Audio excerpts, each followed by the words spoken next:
క్రీస్తును రక్షకునిగా అంగీకరించినప్పుడు మొదటిగా జరుగుతుంది ఏమిటంటే మన హృదయంలో మార్పు వస్తుంది. ఏమిటి ఆ మార్పు అంటే, కఠినమైన హృదయాన్ని దేవుడు తీసేసి కన్నీటి హృదయముగా మారుస్తాడు. అనగా మెత్తని హృదయాన్ని దేవుడు అనుగ్రహిస్తాడు. ఎప్పుడైతే నీ హృదయంలో మార్పు వచ్చిందో, నీ హృదయము మెత్తన చేయబడిందో, నీ ప్రార్థన విరిగిన నలిగిన మనస్సుతో కూడి ఉంటుంది. దేవుడు సెలవిచ్చాడు, విరిగి నలిగిన మనస్సు నాకు ఇష్టమైనటువంటి బలి. విరిగి నలిగిన మనస్సు కలవారి చెంత నేను నివసిస్తాను అని దేవుడు సెలవిచ్చాడు. గర్విష్ఠులు కానివ్వండి, పొగరుబోతుతనం కలిగిన వారు కానివ్వండి, వారి హృదయము మెత్తని హృదయం కాదు, కఠినమైన హృదయం. మాటి మాటికి నోరు పడేసుకునేవాళ్ళు, నోటికి ఏ మాట వస్తే ఆ మాట అనేసేవాళ్ళు, సాధారణంగా విరిగిన నలిగిన మనస్సు కలిగిన వారు కాదు. ఎవరితో దేవుడు ఉంటాడట? చదువుదాం రండి. యెషయా గ్రంథము 66వ అధ్యాయము 2వ వచనంలో 4వ లైన్ చదువుతున్నాను. ఎవడు దీనుడై నలిగిన హృదయము గలవాడై నా మాట విని వణుకుచు ఉండునో వానినే నేను దృష్టించుచున్నాను. ఎవడైతే విరిగి నలిగిన మనస్సు కలిగి, దీనత్వము కలిగి, దేవుని సన్నిధిలో భయభక్తులు కలిగి ఉంటారో వానిని దేవుడు చూస్తాడు, దృష్టిస్తాడు. 57వ అధ్యాయము 15వ వచనం చదువుతున్నాను. అయినను వినయము గల వారి ప్రాణమును ఉజ్జీవింప చేయుటకును, నలిగిన వారి ప్రాణమును ఉజ్జీవింప చేయుటకును, వినయము గల వారి యొద్దను దీన మనస్సు గల వారి యొద్దను నివసించుచున్నాను. దేవుడు ఎవరి దగ్గర నివసిస్తాడట? వినయము కలిగిన వారి మధ్య, దీన మనస్సు కలిగిన వారి మధ్య దేవుడు నివసిస్తాడు అని బైబిల్ సెలవిస్తుంది. దీనత్వము అనేది గర్వానికి వ్యతిరేకమైన తత్వము. దీనత్వము అనగా తగ్గింపు తత్వము. హెచ్చించుకునేవారు, తమకు తాము హెచ్చించుకునేవారు, గొప్పలు చెప్పుకునేవాళ్ళు గర్విష్ఠులు. తమను గూర్చి తాము ఎక్కువగా ఊహించుకునేవాళ్ళు గర్విష్ఠులు. తమను గూర్చి చాలా తక్కువగా ఊహించుకునేవారు దీన మనస్సు కలవారు. దేవుడు విరిగిన నలిగిన దీన మనస్సు కలిగిన వారికి బహుదగ్గరగా జీవిస్తాను అని దేవుడు వాగ్దానం చేశాడు. దేవుడు నీ ప్రార్థన వినాలి అని అంటే, నీ ప్రార్థన ఆయన సన్నిధికి చేరాలి అని అంటే, నువ్వు మోస్తున్నటువంటి భారాన్ని దేవుడు తొలగించాలి అని అంటే ఆయన నీ సన్నిధికి రావాలి. అనగా ఆయన నీ దగ్గరికి రావాలి. ఆయన నీ దగ్గరకు వచ్చి నీ భారాన్ని తొలగించాలి అని నువ్వు ఆశిస్తున్నట్లయితే నీలో గర్వము కానీ, అహము కానీ, అతిశయము కానీ ఉండడానికి వీల్లేదు. మళ్ళా జ్ఞాపకం చేస్తున్నాను, దేవుడు వాగ్దానం చేశాడు, నేను మీకు నూతన హృదయాన్ని ఇస్తానని, తన ఆత్మను అనుగ్రహిస్తానని దేవుడు మనకు మాటిచ్చాడు. కఠినమైన మనస్సును తొలగించి మెత్తని మనస్సును నేను ఇస్తానని చెప్పి అన్నాడు.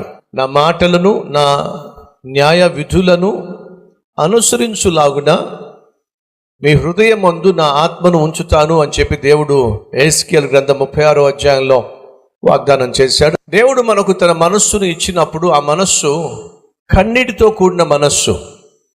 యేసుక్రీస్తును గూర్చి, ఆయన ప్రార్థనా జీవితాన్ని గూర్చి ఈ విధంగా వ్రాయబడి ఉంది. హెబ్రీయులకు రాసిన పత్రిక 5వ అధ్యాయము 7వ వచనము, 202వ పేజీ నంబర్.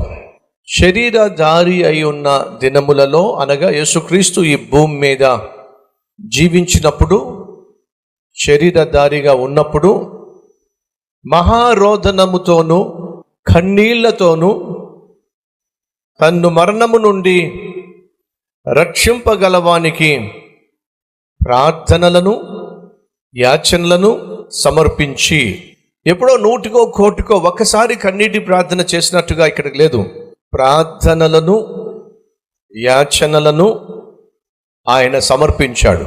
తనను రక్షించగలిగిన దేవునికి యేసుక్రీస్తు ప్రార్థన చేశాడు. ఎలా ప్రార్థన చేశాడట? కన్నీటితో ప్రార్థన చేశాడట, మహారోదనతో ప్రార్థన చేశాడు. ఎందుకని? ఆయన బహుదీనుడు, బహు తగ్గింపు తత్వం కలిగిన వాడు. దేవునితో సమానముగా ఉండుట విడిచిపెట్టకూడని భాగ్యముగా ఎంచుకొనక దాసుని స్వరూపము ధరించి తనను తాను రిక్తునిగా చేసుకొని, రిక్తునిగా అనగా ఖాళీ చేసుకొని తన మహిమను విడిచిపెట్టి నీ కొరకు నా కొరకు ఎంతగా తగ్గించుకున్నాడయ్యా అంటే సిలువ మరణము పొందునంతగా తగ్గించుకొని, అనగా దేవునిలోనే తగ్గింపు తత్వం ఉంది. సహోదరుడా, సహోదరి, నువ్వు దేవుణ్ణి విశ్వసిస్తున్నట్లయితే, ఆ దేవుడు నీలో ఉన్నట్లయితే నీలో దీనత్వం ఉండాలి, తగ్గింపుతనం ఉండాలి. హెచ్చులకు పోయే తత్వం కానీ, బడాయికు పోయే తత్వం కానీ, గొప్పలు చెప్పుకునే తత్వం కానీ, గర్వం కానీ, ఎవరైనా ఒక మాట అంటే తట్టుకోలేనటువంటి విర్రవీగే తనం కానీ ఉండడానికి వీల్లేదు. దానికి వ్యతిరేకమైన లక్షణం ఏమిటంటే దీనత్వం, తగ్గింపు తత్వం, వినయం, నలిగిన మనస్సు. ఇదిగో యేసుక్రీస్తు ఈ భూమి మీద ఉన్నప్పుడు ఆయన ప్రార్థనా జీవితం ఎలా ఉందట? కన్నీటితోనూ రోదనతో, ఏ రోదన? మహారోదనతో ఆయన ప్రార్థన చేశాడు. యేసుక్రీస్తే కన్నీటితో ప్రార్థన చేశాడంటే కారణం తెలుసా? నశించిపోతున్న లోకం పట్ల ఆయనకున్న భారం, నశించిపోతున్నటువంటి నీ పట్ల నా పట్ల ఆయన కలుగున్నటువంటి బాధ ఆయనను కన్నీటితో ప్రార్థన చేసే విధంగా చేసింది. తాను ఏర్పరచుకున్నటువంటి శిష్యుల కోసం కన్నీటితో ప్రార్థన చేశాడు. వాళ్ళ అవిధేయతను చూశాడు, వాళ్ళ అవిశ్వాసాన్ని చూశాడు, వాళ్ళ కోసం కన్నీటితో ప్రార్థన చేశాడు. యోహాను సువార్త 17వ అధ్యాయం మీరు చదివితే అర్థమవుతుంది. మీరు చూసే ప్రార్థన అది యేసుక్రీస్తు గెత్సెమనే తోటలో చేసిన ప్రార్థన. అది గురువారం రాత్రి యేసు చేసిన ప్రార్థన. తన శిష్యుల కోసం ఎంతగా ప్రార్థన చేశాడో అది ఆయనకు అలవాటు. తన చుట్టూ ఉన్న వారి కోసం ప్రార్థన చేయటం, తను ప్రేమించిన వారి కోసం ప్రార్థన చేయటం అలవాటు. సంగమా, అలవాటు చేసుకుందాం. మొదట మన కుటుంబం కోసం ప్రార్థన చేయటం అలవాటు చేసుకుందాం. మన బంధువుల కోసం ప్రార్థన చేయటం అలవాటు చేసుకుందాం. మన స్నేహితుల కోసం ప్రార్థన చేయటం అలవాటు చేసుకుందాం. సులభంగా ప్రార్థనను, ఇతరుల కోసం ప్రార్థన చేయటం అలవాటు చేసుకోవాలి అంటే మీ హస్తాన్ని మీరు ఈ విధంగా సాధారణంగా ఇలా పెట్టినప్పుడు, లేదా ఇలా పెట్టినప్పుడు ఇది మీ హృదయాన్ని సూచిస్తూ ఉంటుంది. అనగా మీ హృదయానికి బహు దగ్గరగా ఉన్నటువంటి వారి కోసం ప్రార్థన చేయమని. ఏమిటది? మీ హృదయానికి బహు దగ్గరగా ఉన్న వారి కోసం ప్రార్థన చేయమని. నిన్నటి దినాన ఒక తల్లి వచ్చి నాతో ఈ మాట అనడం జరిగింది. ప్రతి మంగళవారం అయ్యా నేను మీకోసం ప్రత్యేకంగా ఉపవాసం ఉండి ప్రార్థన చేస్తూ ఉన్నాను, కొన్ని సంవత్సరాలుగా నేను అది ఒక ఆనవాయితీగా పెట్టుకున్నాను. మా దైవజనుని కోసం, మా దైవజను యొక్క కుటుంబం కోసం, క్షేమం కోసం, చేసే సేవ ఫలభరితంగా ఉండడం కోసం ప్రత్యేకంగా మీకోసం ఉపవాసం ఉండి ప్రతి మంగళవారం ప్రార్థన చేస్తున్నాను అని ఆ తల్లి చెప్పడం జరిగింది. కారణం ఏమిటయా అంటే ఈ దిన సేవకుడిని బహుగా ప్రేమించే తల్లి కాబట్టి. అలాగే మన మధ్య ఉన్నారు అలాంటి వాళ్ళు. ప్రత్యేకంగా ఒక దినాన్ని నా కోసం కేటాయించి, నిన్న ఒక తమ్ముడు వచ్చి అంటున్నాడు, మీకోసం ప్రత్యేకంగా వారంలో ఒక రోజు ఉపవాసం ఉండి ప్రార్థన చేస్తున్నాను. అలా సుమారు 10 సంవత్సరాలుగా ప్రార్థన చేస్తున్నాను. రోజు సహోదరుడు వచ్చాడు, అయ్యా దేవుడు నాకు చెప్పాడు. ఏమని చెప్పాడు? మీరు చేస్తున్న సేవ బహు విలువైన సేవ, బహు గొప్ప సేవ, కాబట్టి మీ క్షేమం కొరకు నన్ను 40 దినాలు ఉపవాసం ఉండి ప్రార్థన చేయమని దేవుడు నాకు చెప్పాడు. అతను సుమారు గత 8 సంవత్సరాలుగా ఈ దిన సేవకుని కోసం 40 దినాలు ఉపవాసం ఉండి ప్రార్థన చేస్తున్నాడు. ఆశ్చర్యం వేసింది నాకు. మీకు జ్ఞాపకం ఉందా? హిజ్కియా మరణకరమైన పడక మీద పడి ఉన్నప్పుడు యెషయా భక్తుడు వెళ్ళి, నువ్వు బ్రతకవు, చచ్చిపోతావు, యెహోవా సెలవిస్తున్నాడు, నువ్వు బ్రతకవు, చచ్చిపోతావు, గనుక నీ ఇల్లు చక్క పెట్టుకోనుమని యెహోవా సెలవిస్తున్నాడు. డాక్టర్ గారు వచ్చి, మా ప్రయత్నాలు మేము చేశామండి, ఇక లాభం లేదు, ఆయన బ్రతకడు అని చెప్పారు అనుకోండి. ఇంకా డాక్టరే చెప్పేశాడు ఇక బ్రతకడు అని చెప్పి, ఇంకా ఆశలు ఏమైనా ఉంటాయంటారా? ప్రయత్నాలు చేసి ఆపరేషన్ థియేటర్లో బయటకు వచ్చి, క్షమించండి మా ప్రయత్నం మేము చేశాం, ఆయన బ్రతికే ఛాన్స్ లేదు అన్నాడు అనుకోండి. ఏమైనా ఆశ ఉంటుందంటారా? డాక్టర్ గారే ఇక లాభం లేదండి బ్రతకడని చెప్పంటే ఇంకా ఆశలు ఉంటాయి అంటారా? ఉండవు. మరి దేవుడే ఇక నువ్వు బ్రతకవు అని చెప్పాడు అనుకోండి, ఇక బ్రతికే ఛాన్స్ ఉందంటారా? ఒక్కసారి ఆలోచించండి. దేవుడే నువ్వు బ్రతకబో, చచ్చిపోబోతున్నావు అని చెబితే బ్రతికే ఛాన్స్ ఉందంటారా? లేదు కదా. కానీ మీకు ఒక విషయం తెలుసా? బ్రతికించే ఛాన్స్ ప్రార్థనకు ఉంది. దేనికి ఉంది? ఏంటి చెప్పండి? ప్రార్థనకు ఉంది. యెషయా ప్రవక్త వచ్చి దేవుడు చెప్పమన్నాడు కాబట్టి చెబుతున్నాను ఏమిటంటే, నువ్వు బ్రతకావు, చచ్చిపోతావు. ఇంకెవరికైనా నిరీక్షణ ఉంటుందంటారా? బ్రతికే ఛాన్స్ ఉందంటారా? లేదండి. కానీ హిజ్కియా కన్నీళ్లు విడుస్తూ 3వ వచనం, యెహోవా యథార్థ హృదయుడనై సత్యముతో నీ సన్నిధిని నేనెట్లు నడుచుకొంటినో, నీ దృష్టికి అనుకూలముగా సమస్తమును నేనెట్లు జరిగించి తినో కృపతో జ్ఞాపకము చేసుకొనుమని హిజ్కియా కన్నీళ్లు విడుచుచు యెహోవాను ప్రార్థించెను. కన్నీటి ప్రార్థనలో ఎంత శక్తి ఉందయ్యా అని అంటే, చచ్చిపోబోతున్న హిజ్కియా ప్రాణాన్ని కాపాడే అంతగా కన్నీటి ప్రార్థనకు శక్తి ఉంది. లాజరు చచ్చిపోయాడు, సమాధి చేయబడి 4 రోజులు అయిపోయింది. 4వ రోజున యేసయ్య వచ్చాడు. యోహాను సువార్త 11వ అధ్యాయం 33వ వచనము, ఆమె ఏడ్చుటయు ఆమెతో కూడా వచ్చిన యూదులు ఏడ్చుటయు యేసు చూచి కలవరపడి ఆత్మలో మూలుగుచ్చు అతనిని ఎక్కడ ఉంచితిరి అని అడుగగా, వారు ప్రభువా వచ్చి చూడమని ఆయనతో చెప్పిరి. యేసు కన్నీళ్ళు విడిచెను. యేసయ్య కూడా ఏడ్చేశాడండి. ఆ రోజు మరియా కన్నీళ్ళు, తను బహుగా ప్రేమించినటువంటి మరియా ఏడుస్తూ ఉంటే యేసయ్య కూడా ఏడ్చేశాడండి. ఆ ప్రభువు జాలిపడి కన్నీళ్లు తుడిచేవాడు, మనతో అవసరమైతే ఏడ్చేవాడు. ఎంత అద్భుతమైన దేవుడండి మనం సేవిస్తున్న ప్రభు అయిన యేసుక్రీస్తు. చచ్చిపోయినటువంటి లాజర్ను సమాధి చేసేసిన తర్వాత బ్రతికించింది ఏమిటో తెలుసా? చెప్పండి ఏమిటో? మరియ యొక్క కన్నీటి ప్రార్థన. ఆశలు అడుగంటిపోయాయా? ఇక అయిపోయింది, అంతా అయిపోయింది. ఏం జరగకూడదు అనుకున్నాను అదే జరిగింది అని దేని గురించైనా నువ్వు అనుకుంటున్నావా? చేజారిపోయింది,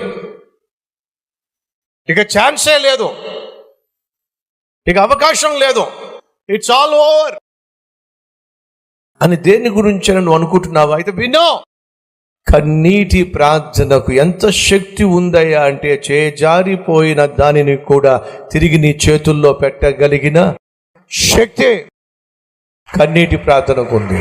హిజ్కియా కన్నీళ్లు కార్చాడట, కన్నీటితో యెహోవాకు ప్రార్థన చేశాడట.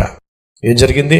చదువుతున్నాను 5వ వచనం, నీవు తిరిగి నా ప్రజలకు అధిపతి అయిన హిజ్కియా యొద్దకు పోయి అతనితో ఇట్లనుమో, నీ పితరుడైన దావీదునకు దేవుడగు యెహోవా నీకు సెలవిచ్చున్నదేమనగా, నీవు కన్నీళ్లు విడుచుట చూచి తిని నీ ప్రార్థన అంగీకరించి ఉన్నాను, నేను నిన్ను బాగు చేయుదును. 3వ దినమున నీవు యెహోవా మందిరమునకు ఎక్కి పోవుదువు. ఎందుకు బాగు చేస్తున్నాడు దేవుడు? ఎక్కడికి వెళ్ళాలని బాగు చేస్తున్నాడు? చెప్పండి, గట్టి చెప్పండి. ఆయన మందిరానికి వెళ్ళడానికి, ఆయన సన్నిధిలో కనిపించటానికి. సహోదరి, సహోదరుడా, దేవుడు నీకు ప్రార్థనకు జవాబు ఇచ్చినప్పుడు ఆ జవాబు పట్టుకొని పారిపోతావని కాదు. దేవుడు నిన్ను స్వస్థపరిస్తే ఆరోగ్యాన్ని పొందుకొని దేవుని సన్నిధి నుండి పారిపోతావని కాదు. దేవుడు నీ కన్నీళ్లు చూసి నీకు ఉద్యోగాన్ని ఇస్తే ఆ ఉద్యోగాన్ని పట్టుకొని పారిపోతావని కాదు. బిడ్డలు లేక కన్నీళ్లు కారుస్తున్న నిన్ను చూసి దేవుడిని గర్భఫలాన్ని ఇచ్చింది, ఆ పిల్లాన్ని పట్టుకుని పారిపోతావని కాదు. ప్రవ్వా నాకు పెళ్లి జరగాలి అని చెప్పి నువ్వు కన్నీరు కార్చి ప్రార్థన చేస్తే దేవుడు చక్కని భర్తను లేక భార్యను ఇచ్చింది, ఆ భార్యతో నువ్వు వెళ్ళిపోతావని కాదు. కృతజ్ఞత కలిగే ఆయన సన్నిధిలో తిరిగి కనిపిస్తావని. ఈరోజు నీకు కావాల్సింది వరాలు ఇచ్చే దేవుడా? ఎటు చెప్పండి, నిజం చెప్పండి. ఈరోజు మనలో కొంతమందికి వరాలు ఇచ్చే దేవుడు కాదు కావాల్సింది, వాళ్ళకి కావాల్సింది ఏమిటి? వరాలు. ఈరోజు నువ్వు ఎందుకు వచ్చావు ప్రార్థనకి? ఎవరో చెప్పారండి. ఏం చెప్పారు? ప్రార్థన చేస్తే దేవుడు ఆరోగ్యాన్ని ఇస్తాడని, ప్రార్థన చేస్తే దేవుడు ఉద్యోగాన్ని ఇస్తాడని, ప్రార్థన చేస్తే దేవుడు స్వస్థపరుస్తాడని, ప్రార్థన చేస్తే దేవుడు ప్రమోషన్ ఇస్తాడని, గర్భఫలాన్ని ఇస్తాడని. ఎస్, నేను ప్రకటిస్తున్న దేవుడు ప్రార్థనకు జవాబిచ్చే సజీవమైన దేవుడు. కానీ వినండి, వరం కోసమే ఒకవేళ నువ్వు దేవుని సన్నిధికి వస్తే వరాలు ఇచ్చే దేవుడు నువ్వు పోగొట్టుకుంటావు. నేను మీకు మామిడి మొక్కిస్తాను, మామిడి ముక్కిస్తాను. మీకు ఏది కావాలి చెప్పండి, చెప్పండి. మామిడి మొక్క కావాలా, మామిడి ముక్క కావాలా? గట్టి చెప్పండి. ముక్క అయితే వెంటనే నోట్లో వేసుకోవచ్చు కదా. కక్కుర్తి పడి ఏం కోరుకోవచ్చు? మొక్కనే కోరుకోవచ్చు. ఎందుకులే అండి, మామిడి మొక్క మీరు ఇస్తే మాత్రం అది తీసుకెళ్ళి నేను పెరట్లో వేసుకొని అది పెరిగి పెద్దదై ఎవడు చూడొచ్చాడు, ఆ మొక్క ఏదో నోట్లో వేసుకుంటాను. సో మొక్క ఉంది అడుగుతున్నా, నిజం చెప్పండి, దేన్ని కోరుకుంటారు మీరు? మొక్కను కోరుకుంటారా, మొక్కను కోరుకుంటారా? మొక్క అయితే ఏం చేస్తా చెప్పండి, అది ఉన్నంత కాలం మీకు పండ్లు ఇస్తానే ఉంటుంది. అదే మొక్క కోరుకుంటే 2 నిమిషాల్లో మాయమైపోతుంది. ఈరోజు దురదృష్టం ఏమిటంటే చాలామంది అదే మొక్క అయితే కొంచెం టైం పడుతుంది. సహోదరులు, ఈరోజు నీకు కావాల్సింది వరాలు కాదు, వరాలు ఇచ్చే దేవుడు. నువ్వు దేవుణ్ణే కోరుకున్నట్లయితే కొన్ని సందర్భాల్లో నీకు వచ్చే జవాబు ఆలస్యం కావచ్చు, కానీ ఇచ్చే జవాబు మాత్రం అద్భుతంగా ఉంటుంది. అందులో సందేహము లేనే లేదు. రైట్ ఫ్రెండ్స్, కన్నీటి ప్రార్థన చేజారిపోతున్న ప్రాణాన్ని కాపాడింది. కన్నీటి ప్రార్థన చేజారిపోయిన ప్రాణాన్ని కూడా తిరిగి తీసుకొచ్చింది. అంత శక్తి కలిగింది కన్నీటి ప్రార్థన. హిజ్కియా కన్నీళ్లు కార్చాడట, కన్నీటితో యెహోవాకు ప్రార్థన చేశాడట. ఏం జరిగింది? చదువుతున్నాను, 5వ వచనం. నీవు తిరిగి నా ప్రజలకు అధిపతి అయిన హిజ్కియా యొద్దకు పోయి అతనితో ఇట్లనుమో, నీ పితరుడైన దావీదునకు దేవుడగు యెహోవా నీకు సెలవిచ్చున్నదేమనగా, నీవు కన్నీళ్లు విడుచుట చూచి తిని నీ ప్రార్థన అంగీకరించి ఉన్నాను. నేను నిన్ను బాగు చేయుదును. 3వ దినమున నీవు యెహోవా మందిరమునకు ఎక్కి పోవుదువు. కన్నీటి ప్రార్థనలో ఎంత శక్తి ఉందయ్యా అని అంటే, చచ్చిపోబోతున్న హిజ్కియా ప్రాణాన్ని కాపాడే అంతగా కన్నీటి ప్రార్థనకు శక్తి ఉంది. ఒకసారి ఒక సహోదరి వచ్చింది, అన్న ప్రార్థన చేయండి. దేనికోసం? ఒక అబ్బాయిని ప్రేమించాను. ఎంతకాలంగా ప్రేమిస్తున్నావు? 10 సంవత్సరాలుగా. ఎన్ని సంవత్సరాలు? 10 సంవత్సరాలుగా ప్రేమిస్తున్నాను.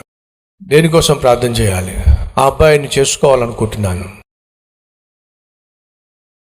కానీ ఆ అబ్బాయి ఆత్మీయుడు కాదన్నా. ఇప్పుడు మీరు నాకు చెప్పాలి, దేనికోసం ప్రార్థన చేయాలి? అతడు ఆత్మీయుడు కాదు. బైబిల్లో స్పష్టంగా ఉంది, విశ్వాసి అవిశ్వాసిని పెళ్లి చేసుకోవడానికి వీలు లేదు. మా విశ్వాసి అవిశ్వాసిని పెళ్లి చేసుకోకూడదు కదా.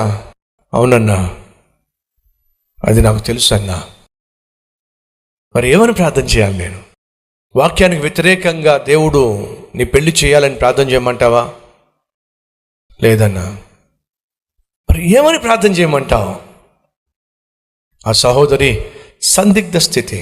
అమ్మా, 10 సంవత్సరాలుగా నువ్వు ఒక అబ్బాయిని ప్రేమిస్తున్న మాట వాస్తవమే, కానీ ఆ అబ్బాయిని పెళ్లి చేసుకుంటే మాత్రం సుఖంగా ఉంటావు, ఆత్మీయంగా ఉండగలవు అని చెప్పడానికి మాత్రం గ్యారెంటీ లేదమ్మా.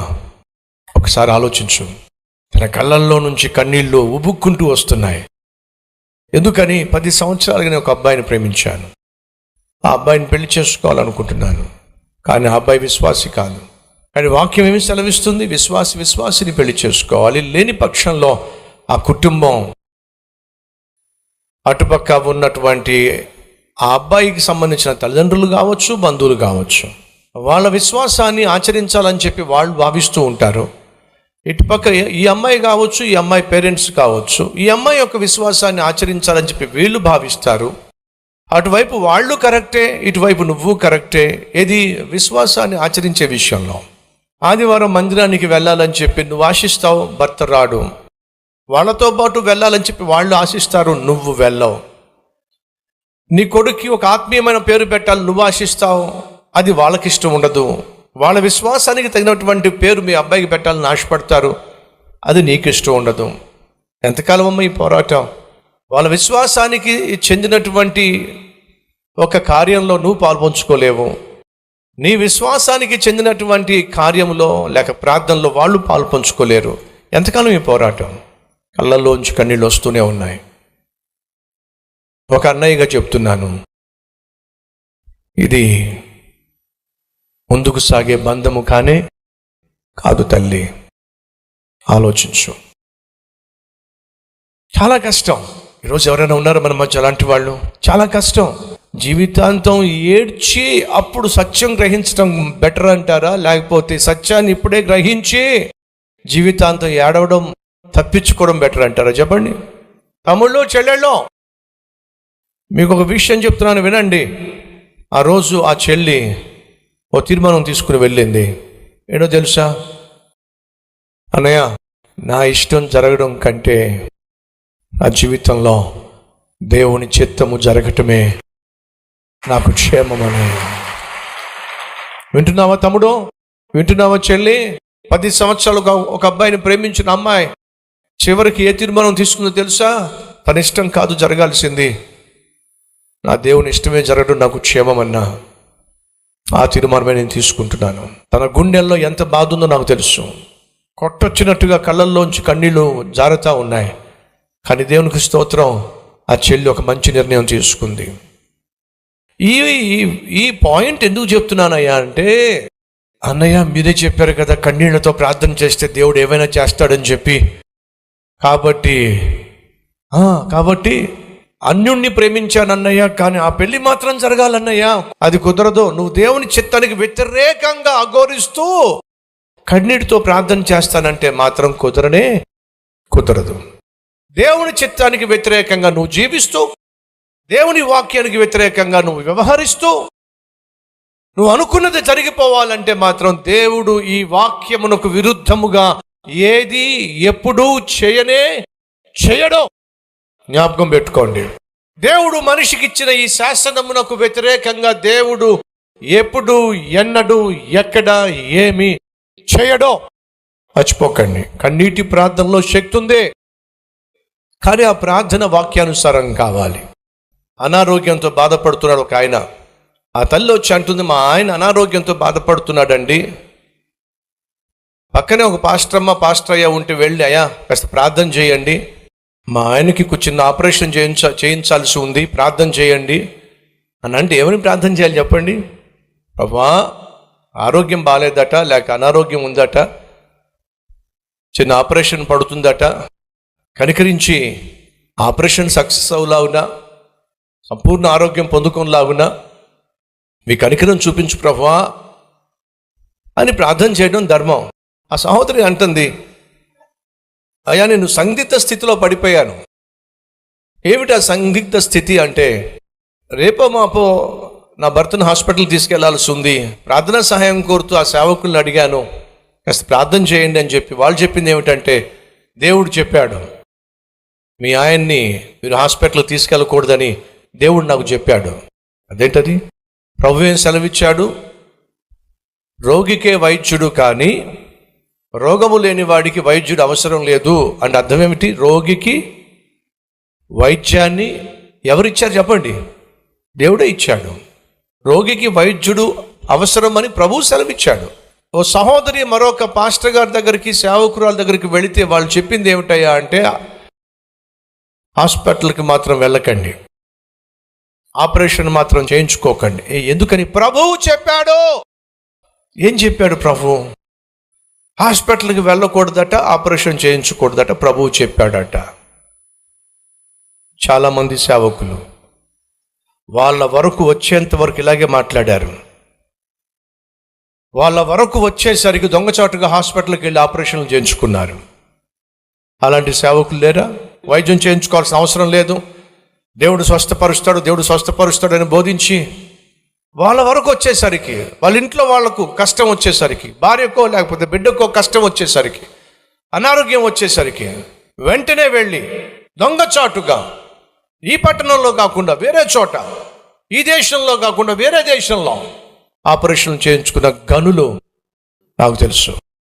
సంగమా, దేవుడు చెప్పాడు అని చెప్పి ప్రతి ఒక్కళ్ళు చెప్పేస్తూ ఉంటే నమ్మకండి. ప్రాముఖ్యంగా నీ విషయంలో నీకు చెప్పకుండా దేవుడు ఎవరికో చెప్పాడంటే అస్సలు నమ్మకండి. అర్థమైందా?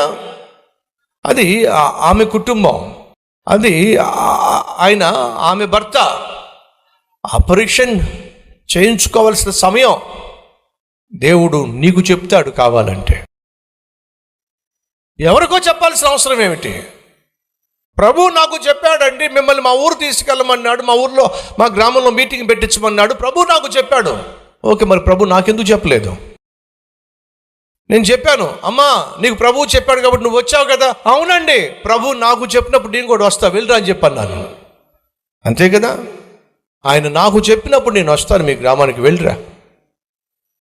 ఈరోజు కొంతమంది దేవుడు చెప్పాడు, దేవుడు బయలుపరిచాడు, దేవుడు కల్లో కనిపించాడు, మీకు చెప్పమని నాకు చెప్పాడు.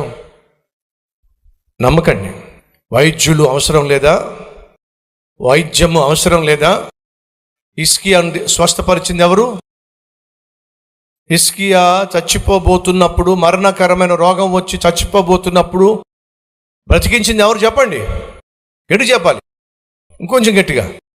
దేవుడు బ్రతికించాడు. కానీ ఎలాగో తెలుసా? చూద్దాం రండి. ఇదే 20వ అధ్యాయం 5వ వచనంలో ఏముంది?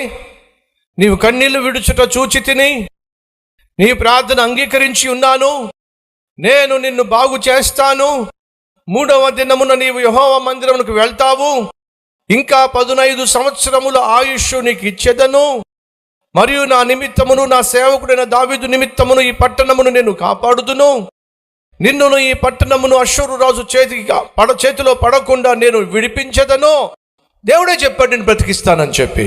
పిమ్మట, ఆ మాట అండర్లైన్ చేసుకోండి, పిమ్మట దేవుడు బాగు చేస్తాను, బ్రతికిస్తాను అని చెప్పిన తరువాత, పిమ్మట యెషయా అంజూరపు పండ్ల ముద్ద తెప్పించుడని చెప్పగా వారు దానిని తెచ్చి కురుపు మీద వేసిన తరువాత అతడు బాగు పడెను.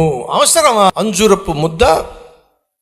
దేవుడు స్వస్థపరుస్తారంటే స్వస్థపరచబడాలి కదా, మరి అంజూరపు ముద్దను తీసుకురావాల్సిన అవసరం ఏమిటి?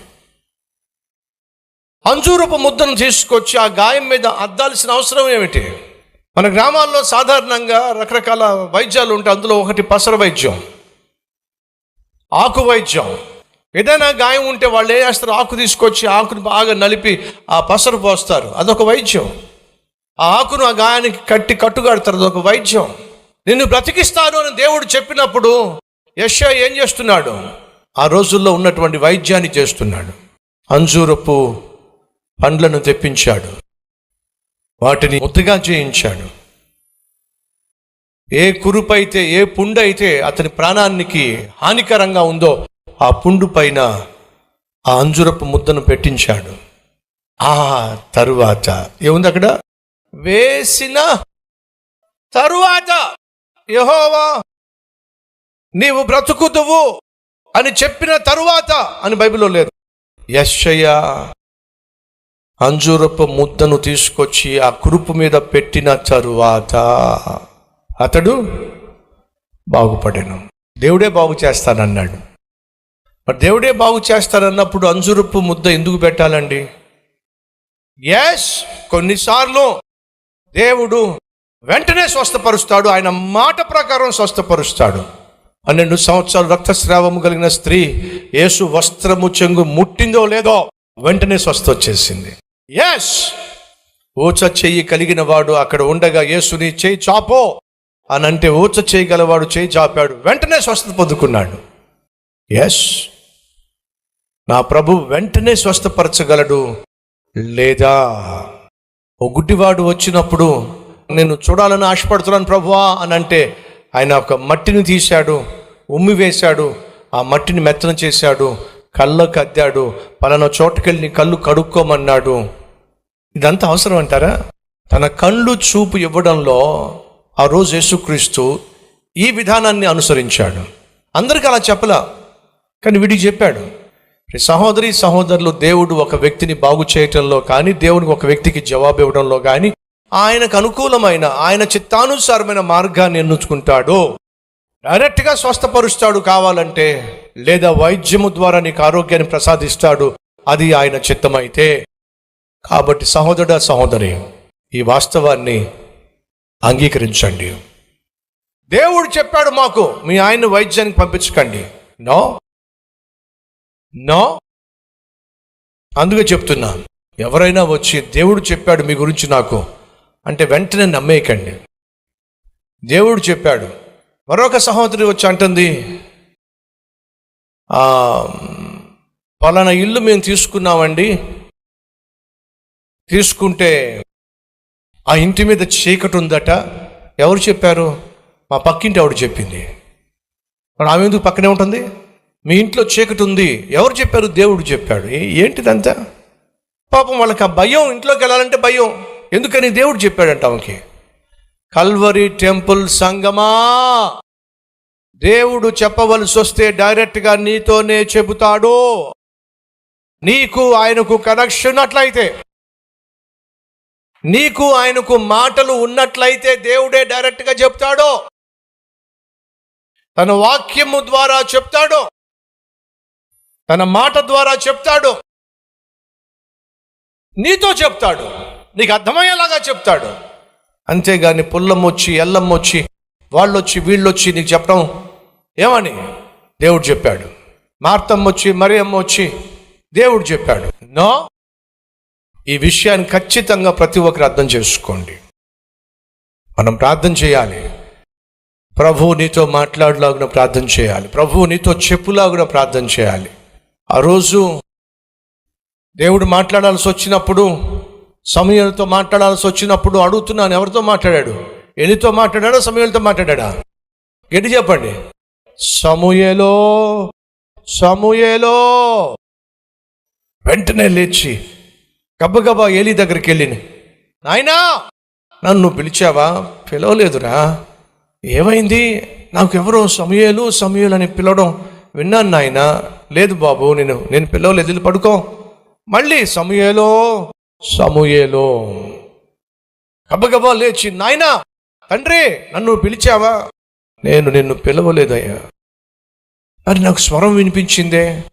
అప్పుడు ఏలీ అన్నమాట ఏంటో తెలుసా? నువ్వు వెళ్ళి పడుకో, మళ్ళీ ఏ స్వరమైనా నీకు వినిపించినట్లయితే నీ దాసుడు ఆలకించుచున్నాడు, సెలవిమ్మో అని చెప్పు.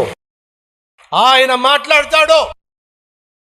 ఏలీ ఎంతో కొంత ఆ విషయంలో ఉన్నది ఉన్నట్టుగా వాస్తవాన్ని చెప్పి, ఒరేయ్ వెళ్ళి పడుకోరా, నువ్వు బ్రహ్మలో జీవిస్తావు, వెళ్ళి పడుకో అన్నా. ఈ దాసుడు ఆలకించుచున్నాడు, సెలవిమ్మని చెప్పు నాయన. నిన్ను పిలిచిన దేవుడు నీతోనే మాట్లాడతాడు. అమ్మా వింటున్నావా? అయ్యా వింటున్నావా? నిన్ను పిలిచిన దేవుడు నీ గురించి నీతోనే మాట్లాడతాడు. సో మనం ప్రార్థన చేస్తున్నప్పుడు మొదటిగా ఈ చెయ్యిని చూసారా? ఇది అలా పెట్టుకున్నప్పుడు మొదటిది హృదయానికి దగ్గరగా ఉంటుంది. కాబట్టి మీ హృదయానికి దగ్గరగా ఉన్నటువంటి వారి కోసం మొదటిగా ప్రార్థన చేయాలి. మన సేవలో ఒక కుటుంబం ఉంది. వాళ్ళు ఎప్పుడు ప్రార్థన చేసినా మొట్టమొదటిగా ప్రార్థన చేసేది ఈ దిన సేవకుని గురించి. అన్నయ్య, మేము ప్రార్థన చేయడానికి మోకరిస్తే మొట్టమొదటిగా మేము ఎవ్వరి గురించి ప్రార్థన చేయమన్నయ్య, ఫస్ట్ మేము ప్రార్థన చేసేది మీ గురించి. మీరు బాగుంటే మేము బాగుంటాం. సో మీ హృదయానికి బహు దగ్గరగా ఉండేటటువంటి వారి గురించి మొదటిగా మీరు ప్రార్థన చేయాలి. 2, సాధారణంగా ఇలా ఎవరు చెప్తా చెప్పండి? నువ్వు చాలా బాగా చదువుకోవాలి, ఎగ్జామ్స్లో పాస్ అవ్వాలి, మంచి మార్కులు తెచ్చుకోవాలి, హోంవర్క్ చేయాలి. చెప్పండి, ఎవరండి? మనకి పాఠాలు నేర్పించేటటువంటి టీచర్స్, లేదంటే బోధించేటటువంటి బోధకులు. మీరు జాగ్రత్త, మీ ఆత్మీయతను కాపాడుకోండి, ప్రార్థనాపరులుగా ఉండండి, మెలకువగా ఉండండి అని చెప్పి బోధించేటటువంటి బోధకులు కావచ్చు, పాఠాలు నేర్పించేటటువంటి టీచర్స్ కావచ్చు, సరిచేసేటటువంటి ప్రయత్నం చేసేవారు మనకు చుట్టూ ఉంటారు. సో ఈ వేలు దేనికి సూచన అంటే బోధించేటటువంటి బోధకులకు, పాఠాలు నేర్పించేటటువంటి మాస్టర్స్కి, టీచర్స్కి సాదృశ్యం. కాబట్టి వాళ్ళ గురించి ప్రార్థన చేయండి. మీరు జాగ్రత్తగా పరిశీలన చేస్తే ఈ 5 వేళల్లో అన్నిటికంటే పొడుగ్గా ఉండేది మిడిల్ ఫింగర్ కదండి. ఇది దేనికి సూచనగా ఉందయా అంటే అందరికంటే ఉన్నతమైనటువంటి స్థాయిలో ఉన్నటువంటి వారిని గూర్చినటువంటి సూచన. అందరికంటే పైనున్న వాళ్ళు ఎవరు? వాళ్ళు అధికారులు. మన రాష్ట్రానికి అందరికంటే పైన ఉన్నటువంటి వ్యక్తి ఎవరు? ముఖ్యమంత్రి. మన దేశానికి ప్రధానమంత్రి. అలాగే మన ప్రాంతానికి, మన గ్రామానికి, మన మండలానికి ఇలా రకరకాల అథారిటీస్ ఉన్నాయి, గవర్నమెంట్ అండ్ అథారిటీస్. ఉద్యోగం చేస్తున్న చోట నీ పై అధికారి ఎవరు? మిడిల్ ఫింగర్ దేనికోసం సాదృశ్యమయ్యా అంటే అధికారానికి సాదృశ్యం, అథారిటీకి సాదృశ్యం, పరిపాలించే వారికి సాదృశ్యం, నీ పైన ఉన్న వారికి సాదృశ్యం. వారి గురించి ప్రార్థన చేయడానికి సాధారణంగా ఈ 5 ఫింగర్స్లో సాధారణంగా బలహీనంగా ఉండేది ఏమిటాయా అంటే ఇదిగో ఈ ఫింగర్. ఇది దేనికి సూచన అయ్యా అంటే సాధారణంగా అన్ని ఫింగర్స్ మనం వాడతాం, కానీ ఇది కొంచెం తక్కువగా వాడతాం. ఈ ఫింగర్ దేనికి సాదృశ్యమయ్యా అంటే ఏమీ చేయలేని బలహీనతలో ఉన్నటువంటి వారి కోసం, ఏమీ చేసుకోలేని బలహీనంగా ఉన్నటువంటి వారి కోసం, ఆర్థికంగా బలహీనంగా ఉన్న వారి కోసం, ఆరోగ్యపరంగా బలహీనంగా ఉన్న వారి కోసం, మానసికంగా బలహీనంగా ఉన్న వారి కోసం, వారి కోసం నీ కుటుంబంలో కావచ్చు, నీ బంధువుల్లో కావచ్చు, స్నేహితుల్లో కావచ్చు, చాలామంది బలహీనలు ఉంటారు. వాళ్ళను జ్ఞాపకం చేసుకొని ప్రార్థన చేయడానికి. ఆ తర్వాత చివరిగా మిగిలింది ఏమిటి? Little finger. ఏమిటిది? చిన్న వేలు. ఇది నీకు సాదృశ్యం. చివరిగా మనం ఎవరి కోసం ప్రార్థన చేయాలి చెప్పండి? మన కోసం ప్రార్థన చేయాలి. కానీ మన టైపే వేరు. మనం ఇలా ప్రార్థన చేస్తాం. ఇది ఇది ఇది ఈజీ అంటారు, ఇది ఈజీ అంటారు. చెప్పండి, ఇది ఈజీ, ఇది ఈజీ కాదు. మనం ఏం చేస్తాం? ముందు ఇలా తిప్పుతాం. సో ముందు ప్రభువా నన్ను దీవించు, అక్కడ స్టార్ట్ అయింది. అవునా? నాతోనే స్టార్ట్ అయింది. నన్ను దీవించు, నా కుటుంబాన్ని దీవించు, నా ఉద్యోగాన్ని దీవించు, నా నా నా ఈ నాన్న నాన్న నాన్న అనేవాళ్ళు వీళ్ళ జోలికి వెళ్ళరు, వీళ్ళ జోలికి వెళ్ళరు, వీళ్ళ జోలికి వెళ్ళరు, వీళ్ళ జోలికి వెళ్ళరు. ఎందుకని? వాళ్ళ టైం ఎక్కడ? వీళ్ళ గురించి ప్రార్థన చేయగా, వీళ్ళ గురించి ప్రార్థన చేయగా, వీళ్ళ గురించి ప్రార్థన చేయగా, వీళ్ళ గురించి ప్రార్థన చేయగా అప్పుడు మిగిలింది ఎవరు? నువ్వు. కానీ నువ్వేం చేస్తావు? ముందే నీ గురించి ప్రార్థన చేసుకుంటావు. నీ గురించి ప్రార్థన చేసిన తర్వాత ఇంక ఇతరుల గురించి ప్రార్థించే టైం నీకుందా? టైం లేదు. చేసే ప్రార్థన ఆశీర్వాదకరంగాను, మాదిరికరంగాను, దేవునికి సంతోషకరంగాను ఉండాలి అని అంటే ఎలా ప్రార్థన చేయాలో